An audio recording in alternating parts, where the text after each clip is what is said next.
everyone, and welcome back to the Humbling Reality Podcast. I'm one of your hosts, Haley. And I'm your other host, Meredith. So today we're going to be talking about the job search. We talked about internships, specifically unpaid. And now we'll delve into, well, every aspect of the job search, maybe with a little sprinkle of nepotism. We want to start this off by saying we have not gone through like a traditional job search process. So this is all based on our experience, just our thoughts, opinions. We are very well aware that we don't really know what we're talking about. So we're just drawing on the experiences that we have had, friends or experiences we've heard from friends, and of course our knowledge on nepotism. I think we should save nepotism for the end. We'll really end on a bang. So let's start it off by, I don't know, do you want to talk about interviews first or just looking for jobs? Let's start with job search because that technically comes before the interview part. Take it away. Okay, so first of all, not the best person to talk about this, but I'll still talk about what I can. Hey, everyone has an unconventional path, or many people have unconventional paths, so maybe we should just normalize that. We're going to normalize a lot of things in this episode. We're going to try. We're going to add that to the list of potential ideas for things to write on our sweatshirts, on our merch. Normalize nepotism. Normalize. We would actually like to not do that. We're gonna. I don't know. Some forms of nepotism are okay. Most of them not so much. We're gonna save that for the end, though. Yes. Okay. So job search. Okay. What experience do you have? We'll start there so we can give the listeners some context. So when I was about to graduate college, I was very much like, oh my God, I can't wait. Job. Woohoo. So I went and I was like, okay, what type of jobs, like what I want to do. I was a sociology, Black Studies double major. That means anything and nothing. So basically you kind of on your own, just figure it out. So I was like, cool. What internships have I done that would be best for like getting me a job? And I realized I'd done a lot of like social media, like not content creation, but like in the social media realm, marketing, I guess. Marketing is such a big field, but I guess social media marketing is under it. So I was like, that's probably what I'll have to end up doing because those are the internships that I have under my belt.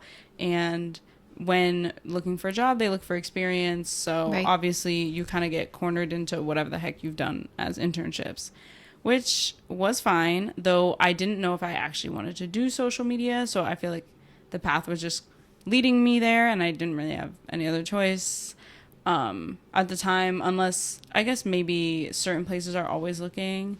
Unfortunately, nonprofits, because people don't get paid. But regardless, you kind of just have to make a choice. And I was willing to do social media marketing because I did like what I had done in the past, though I had worked for like a nonprofit and then for like a marketing advertising agency, but I don't know if I had enough time to know if I actually liked it or if I just liked the environment I was in. Like, did I like marketing, social media marketing, or did I like social media marketing for the nonprofit I worked at? Yeah.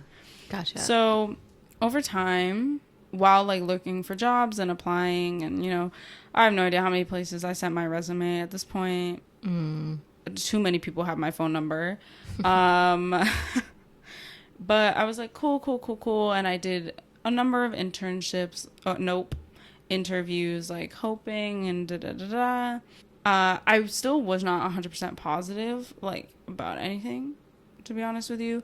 So eventually I just kind of I'll skip the interview part and just go to what I ended up doing, like the things I took, so we can talk about interviews later. I was like, hey, if you aren't 100% sure or you don't want to like be stuck in one thing for right now, why don't you just do like an internship, like take another internship or whatever.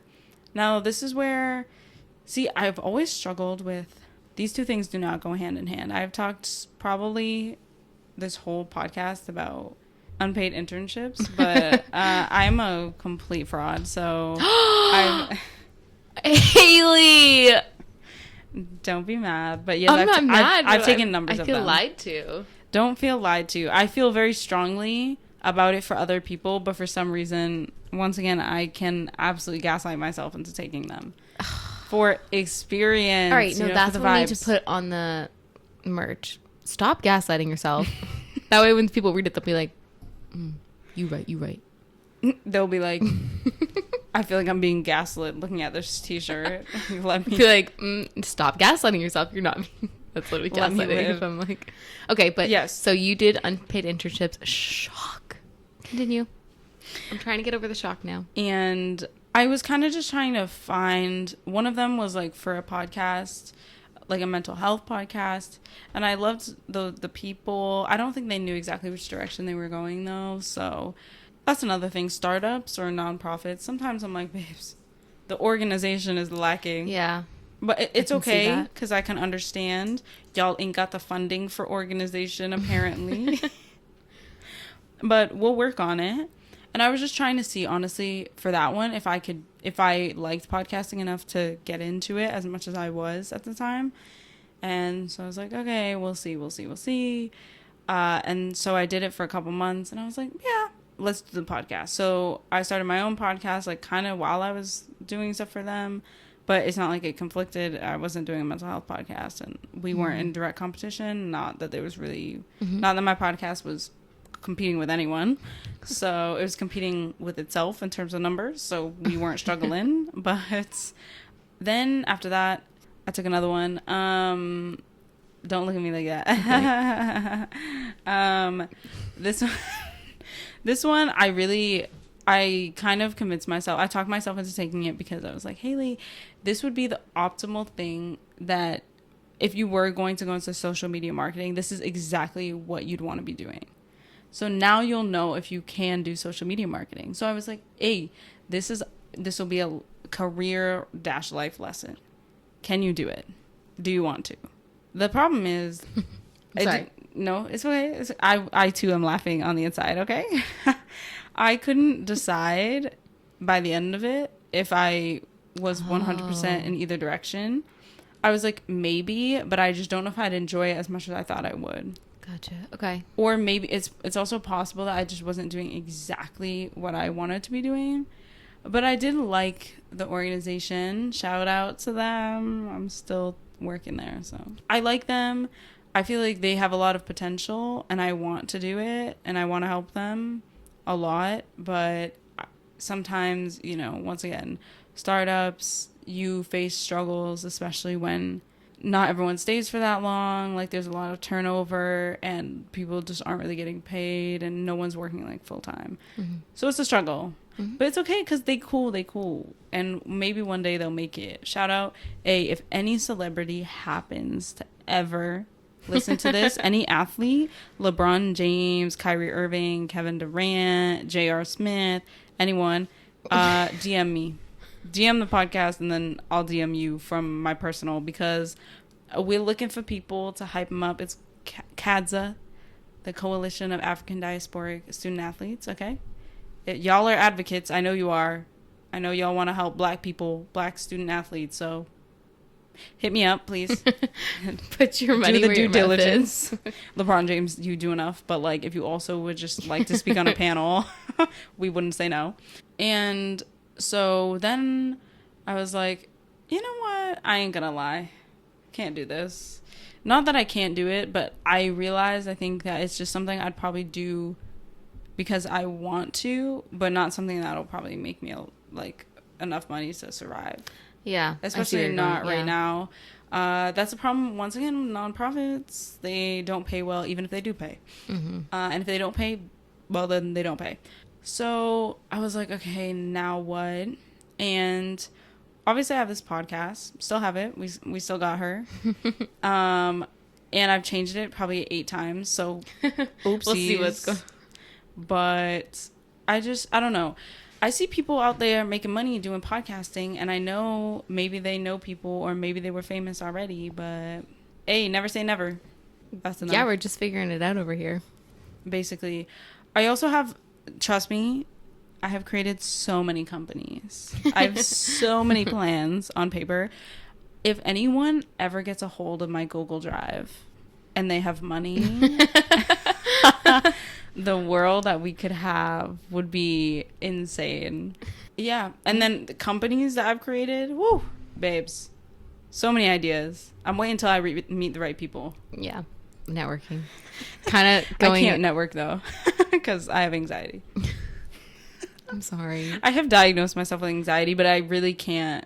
If someone told me I didn't have anxiety, if I went to a therapist, I think you're gaslighting me. and they were like, you don't have anxiety, I'd be like, then I have something else that's close to anxiety, because you ain't never feel my heart when I'm in a situation, because I'm about ready to faint. So okay, moving on. So for my part of the job search, you touched on like two really important things. One being that the job hunt is stressful for everyone. Mm-hmm. And I think for people listening, if you're stressed about the job search and job hunt and whatnot, you are not alone at all. It's not just 20-something-year-olds who are having a hard time finding a job. Okay, well, given this climate, I can't speak. But I'm saying like in general, people who, 30, 40, whatever, who try to find new jobs, it's a process for them too. It's stressful. It's a lot of work. I just really wanted to preface it with that, is that it's stressful. Yes. You are not alone. Yes. And then another thing you touched on that I think was kind of what I was going to talk about with particular, like my experience with the job search, is networking. I know we shifted from that a little bit, but I think networking is important. Networking is like the number one way to find and get a job. Absolutely. Again, I'm very limited in my experience, but so like my career with like working in schools started because quote unquote networking, but it wasn't like intentional, like, oh, let me go to this event that's, made for networking. It was literally someone in our high school's mom worked at the school, and she was like, oh, I think you'd like this school. Like, I'll put you in touch with my mom. Networking.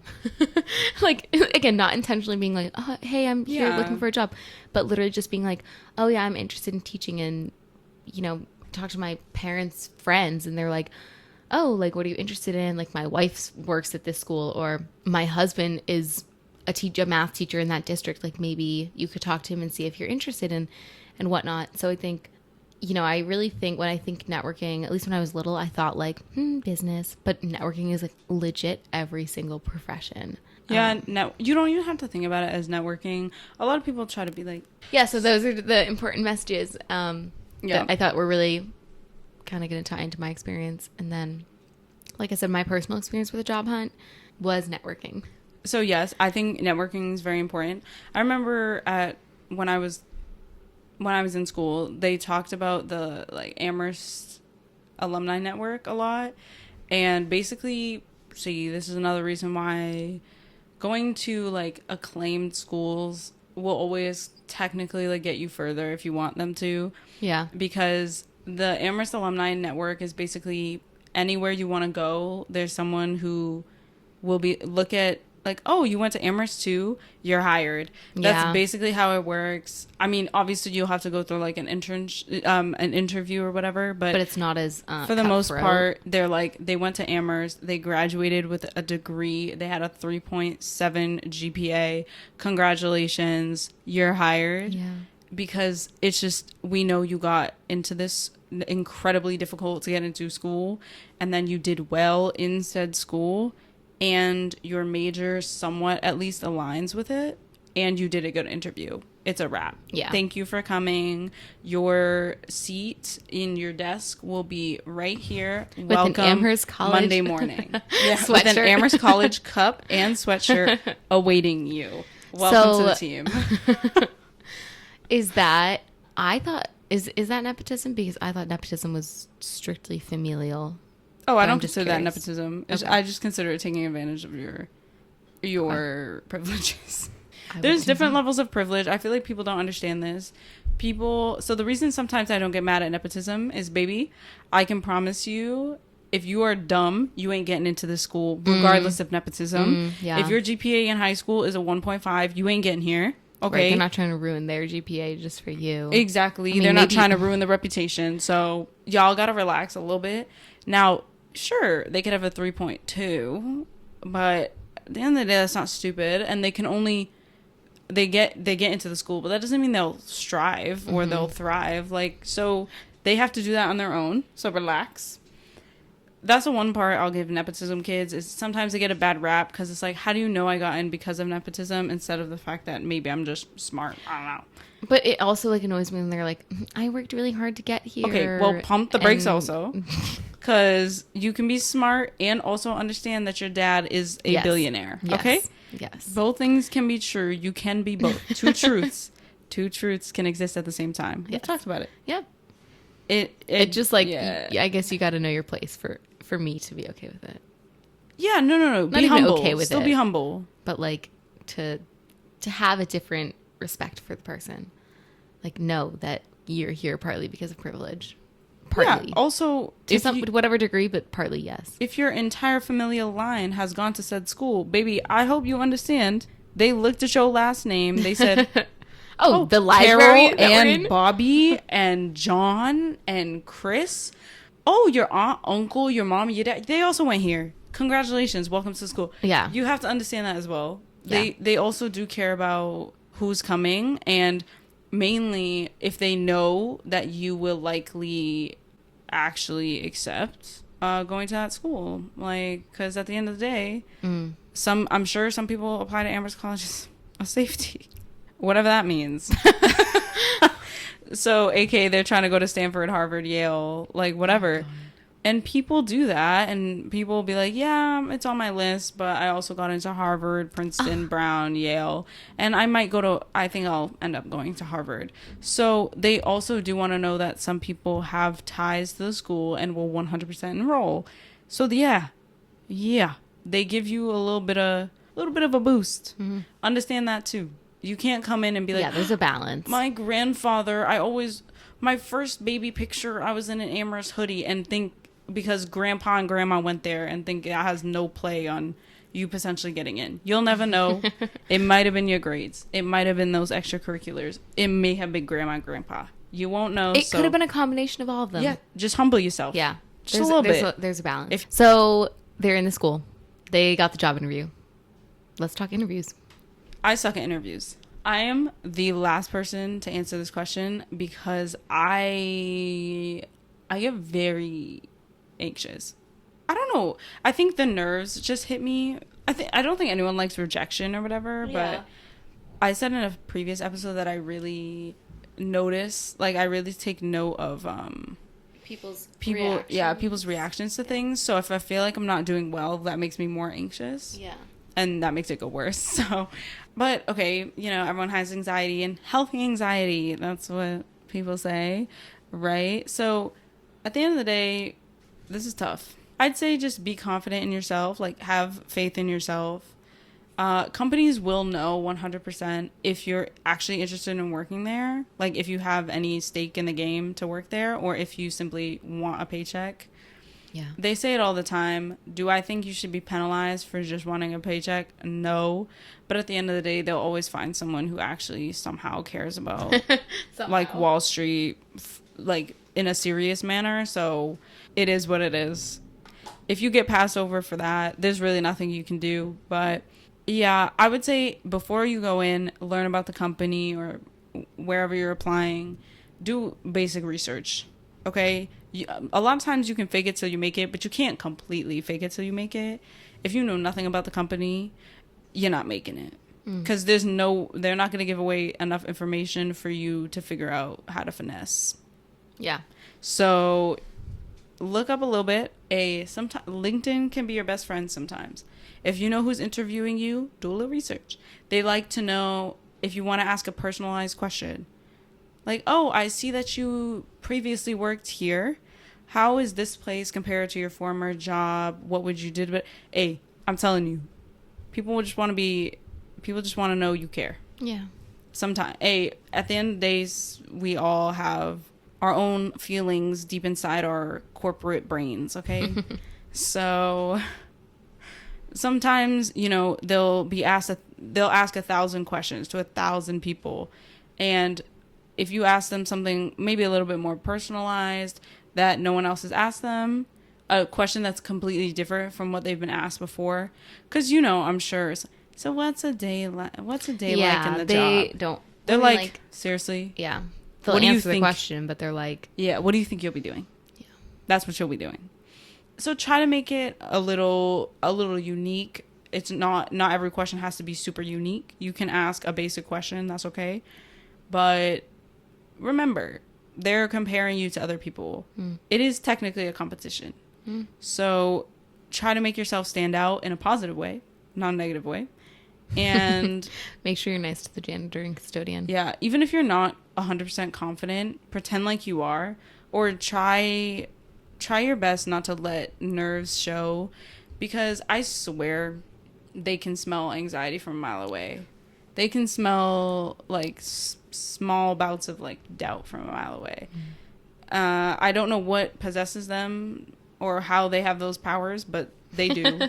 I think, Just yeah. try to believe in yourself, because that's something I'll always probably struggle with and also have, even if you're not, I think the best thing is when people ask a question and you don't like fully understand exactly what they're talking about or what they want you to say. Like, you can't tell exactly what they want you to say or what type of answer they want you to give. I'm telling you, ask for clarification. Stop this nonsense of people answering and you barely heard the question and you weren't able to process like what you wanted to say. That's not going to help you. If you need to, can you just give me a second? You know, I just want to think about that for a second. Right, because that's not going to hurt you. In the real world, like, they're not going to, like, in the real workforce, they're not going to put you on blast and be like, no, I need this 10 minutes ago. I mean, like, they'll say that, but babes, you'll still get it when you get it. Yeah. It's not going to change much. And if you need a second to think, I'm sure they'd rather you think about it, and you'd rather you think about it and give a good answer than you just rush to get something out there, and that can make or break it. So just take your time. Don't say something stupid. Don't give a bullcrap answer, because they'll know. Yeah. As will you. You'll think about it. Damn it. And also, like, to your point, it might show them that you do care enough to try hard on this interview. That you're like, yeah, that's a good question. You know, I kind of want to answer that more thoroughly. Can I have a second? Yeah. You know, they're going to be like, oh, they actually want to answer this question like thoroughly. Don't take 10 minutes, but you can take 30 seconds to think for yourself. It's okay. I think another part of that, I think going into an interview, you need to be your biggest hype man. Yes. And I think a good way to think about this, there's like a couple of different strategies I like use and recommend. So there's like not two sides, but two kind of ways you can go with this one. What would you say to your best friend who's like, oh, I'm not confident about this interview?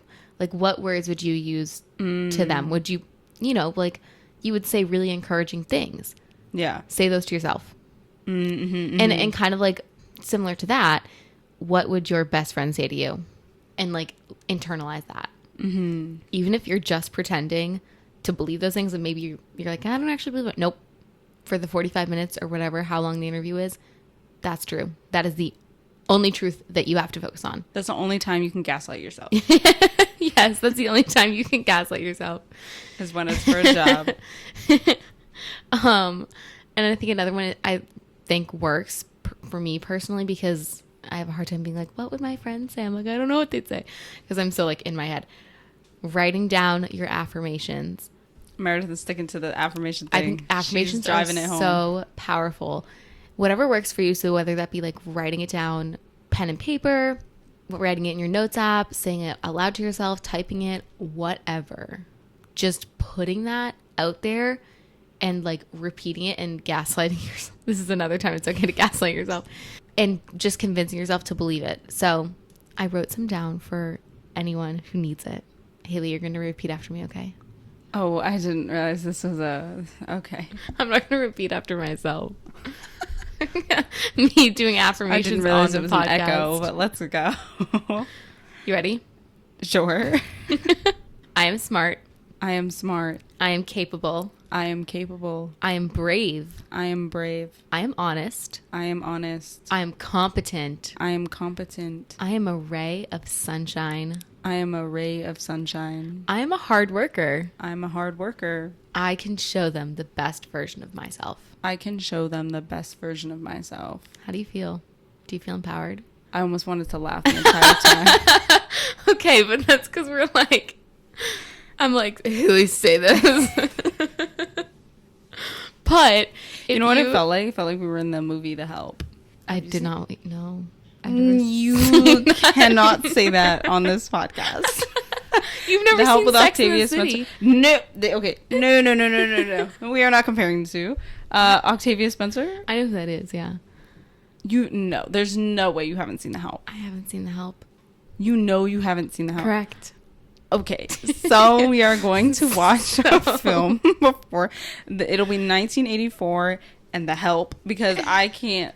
Well, she says at one point to the little girl, she always tells her, like, I am kind, I is kind. I don't remember. Grammar-wise, I don't got it. Yeah. I am kind, I am smart, I am important, and it felt like that. Well, And then the little girl, she tells her finally before she's fired, or when she's fired, she's like, you always remember. You're kind, you're smart, I was like, I'm going to cry. and so that's what that felt like. I felt like that Oh, okay, child okay, in that okay. moment. That's why it was funny. I was like, I have been taken back into the body of a white baby. And I am being told by an older black woman that I am kind, I am smart, and I am important. Okay. Well, regardless, all of those things are true, and you should recite them to yourself every single day, Haley. I don't know. I feel like it'd be too. Yes, everyone. Listen. For Meredith's sake, please do that. If you're thinking, or if you're in the job application process, or honestly anything, words, or write your affirmations down, say them, live them, breathe them. Okay, yeah. So nepotism. Before we get into that, I just want to add one more thing for Go ahead. for the listeners. Another part of the application, yeah, I guess the application process, which I guess we're kind of going out of order, is preparing. And you touched on it a little bit, talking about, doing your research on the people who you might be interviewing, but also the company, and finding or making sure that you have questions for them that are not just, what does a day-to-day look like? So I know that, God, it might be on TikTok, Twitter, Facebook, or whatever.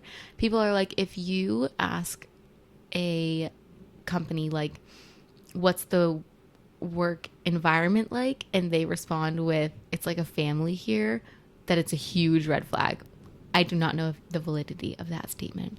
But to me, it, knowing that people think it's a red flag, I wonder if it might be because your bosses might be so involved with your life that it might get sticky if you try to take a personal day, because they'll be like, oh, what are you doing on your personal day off? And it's like, I don't have to tell you that. And so it kind of creates like an unhealthy work environment because your boss is so involved with your life.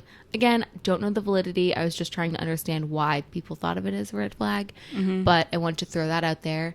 And in addition to just coming prepared with questions, I mean, depending on the job, I know for teachers that you have to come with like a portfolio and whatnot. So, being prepared with the materials, and also just the obvious, being on time, professional, because I think that a lot of boomers, maybe I'm generalizing, but a lot of, anyone older than us, our generation, thinks that we're lazy. And so don't give them a reason to think that. Give them all the reasons to think great things about you. Don't give them a reason to doubt you. Yeah, but some people just have grudges. Don't let those people ruin you. True, okay? true. Let them live. Do your best. Do the best that you can. Once again, it'll work out. I firmly believe that if you do everything right, if you do everything by the book, eventually you'll get a hit. You'll have to. You have to. Nepotism wise, not to nepotism babies, but listen, there will always be someone who's technically like more privileged than you, or who has more opportunities, more chances, whatever. I think though the greatest privilege in life could just be that you have privilege, because I'm telling you now, those who are ignorant to their privilege, they don't get much respect across the board, because people are like, how dare you think you got this on your own? Yeah. If you at least acknowledge your privilege and the privileges that you have, I think you'll go way further in life. Even if you don't think you have certain privileges, I'm telling you right now, if you went to a good school, you did. Yeah. you did, even if you took out loans and you have to pay those loans back, do you think it's easier or harder to pay back loans for Amherst College versus a school no one has ever heard of that doesn't have a great alumni network? Yeah. Answer the question. Exactly. So everyone You got gotta a give them privilege. wait time so that they can answer, Haley. No, the answer wasn't. The answer is we know. Well, we know the answer. You should know the answer. That's all. The answer. Yeah, that's all I have to say on that. Just understand your privilege. Everyone has different layers of like levels of privilege. I'm not saying that that is the same type of privilege as like being the kid of a billionaire, but understand that there are still privileges, and like we've said many times, someone always has it worse than you and someone always has it better than you. So relax. Don't put yourself on a pedestal, but also don't pretend like you the biggest victim of all time and oh my god, How I have never gotten a job because it's being taken from me by all the people of color. Shut up. Relax, John, okay? That's all I gotta say. That's nepotism. It exists, but other privileges exist too, so get over it. Learn about it.